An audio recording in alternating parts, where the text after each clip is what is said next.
Now, the climate crisis is staring us in the face. Extreme weather-related disasters have been witnessed over the course of this entire year, right from the floods that were witnessed in Pakistan that put almost about a third of the country underwater, to Europe witnessing its hottest summer in almost 500 years.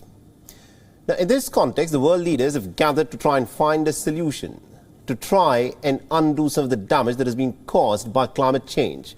And they've all gathered in Sharm el-Sheikh for the COP27 climate summit, which is kicked off today. ومرحبا بكم في الدورة 27 لمؤتمر أطراف اتفاقية الأمم المتحدة الإطارية لتغير المناخ.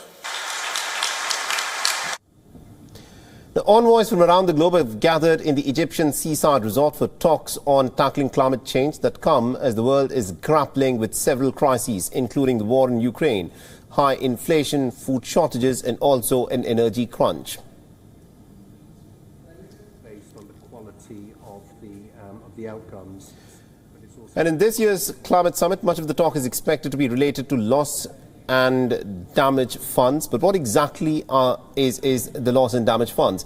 Now, in simple words, this means that the rich nations should pay compensation to the developing countries who are suffering from the ravages of climate change. The poor nations have said that it was the so-called developed nations which contributed to the present situation by emissions to fuel their economies. So as the talks revolve around loss and damage funds, the wrangling continues. It's not just about the money, but also the vulnerable nations are, of course, seeking for greater access to technologies which would, of course, make lives easier. Richer nations have also been accused of not being forthcoming in making a much quicker transition to greener fuel.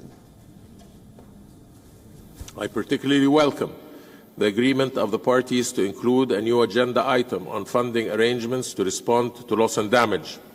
This creates, for the first time, an institutionally stable space on the formal agenda of the COP and the Paris Agreement to discuss the pressing issue of funding arrangements needed to deal with existing gaps in responding to loss and damage. The COP27 president further added that the loss and damage discussions will not involve liability or binding compensation, but they're, of course, intended to lead to a conclusive decision no later than 2024. Moreover, in the opening speech, the outgoing President Alok Sharma, who headed the negotiations at the COP26 summit, said that countries had made some considerable progress in their last meeting in Glasgow, including on setting more ambitious targets for cutting down on emissions and finalizing the rules of the 2015 Paris Agreement, and also pledging to begin phasing out the use of coal, the most heavily polluting fossil fuel.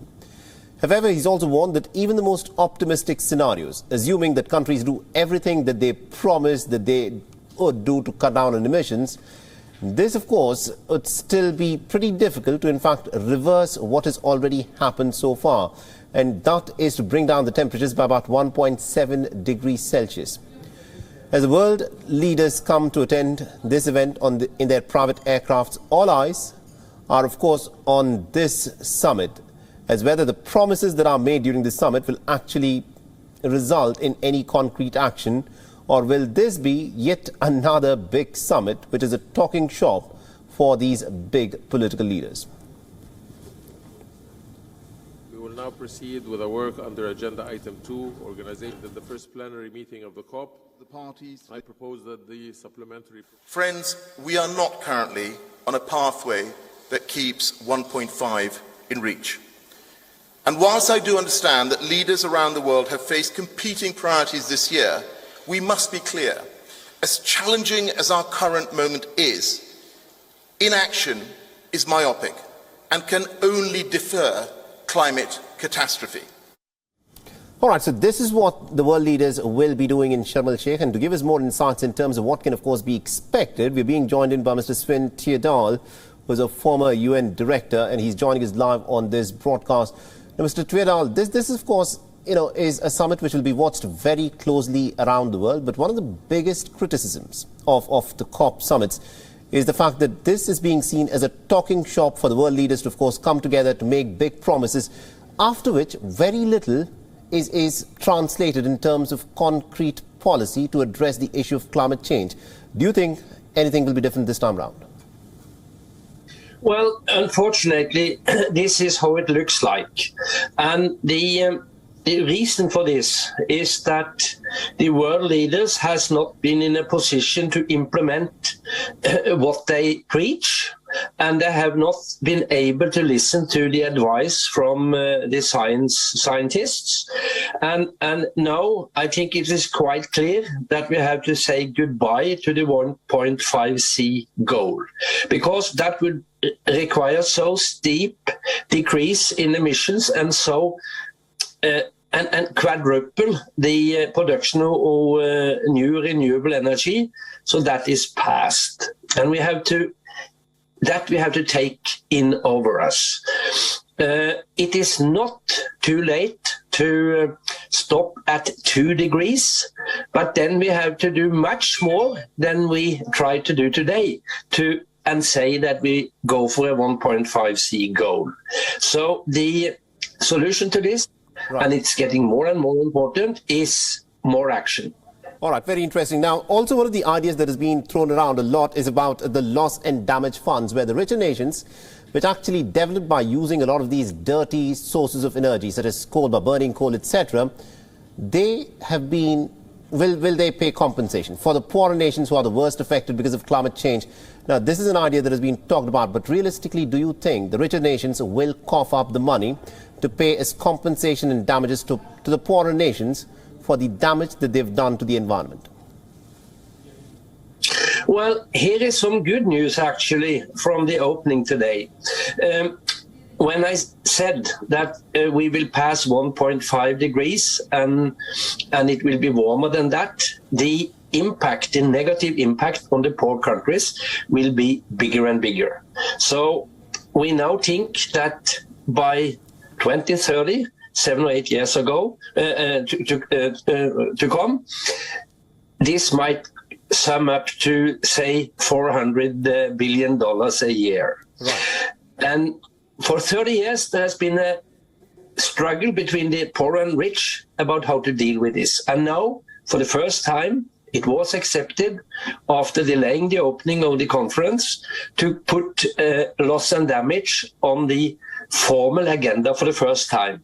And they also said that they would find a solution on this within 2024. So this is a good thing with this conference. It will not manage to turn around the emission scenarios. It will still go up, emissions and warming, but there is now a possibility to discuss how to compensate the poor countries for the damage they have not been responsible for, say the flooding in Pakistan.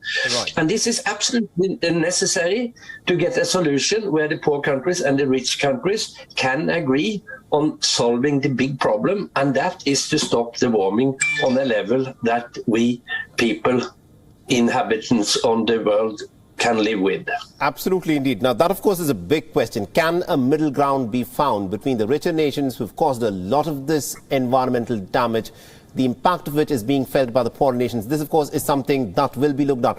But Mr. Tvedal, I want you to weigh in on what is happening right now as we speak. A lot of the European nations had relied on cheap Russian gas to meet their energy needs. And once it became clear that Russia would be stopping the flow of this cheap Russian gas into Europe, many of these nations are now falling back on thermal power plants to generate energy. This means that emissions in Europe will go up further. Do you see this is a trend that will continue in the years to come? This is an important issue. And let me start with saying that if we had listened to the scientists some years ago and speeded up the production of new renewable energy, we would today not have been so dependent on gas, in particular from Russia. So I think what we will see now is that this is unfortunately one step backwards. Because, as you say, we might see increased emissions. But on the other hand, now the leaders in Europe is so aware that if we have to get out of this problem, we need to boost the production of new renewable energy forward. So I hope this will be one step back, but 2 steps ahead to, in a way, carry out the green shift that is so much needed. So Right. short term, no problem, but it will boost renewable energy production, and that is what is needed to stop the warming on, hopefully, now I think 2 degrees, which is much more ambitious than the efforts we make today. All right. Very interesting there. Thank you very much indeed, Mr. Sven Tjedal, for joining us and getting us all those insights. And it remains to be seen as to what exactly will be the upshot of this COP27 summit that is presently underway in Sharm el-Sheikh in Egypt.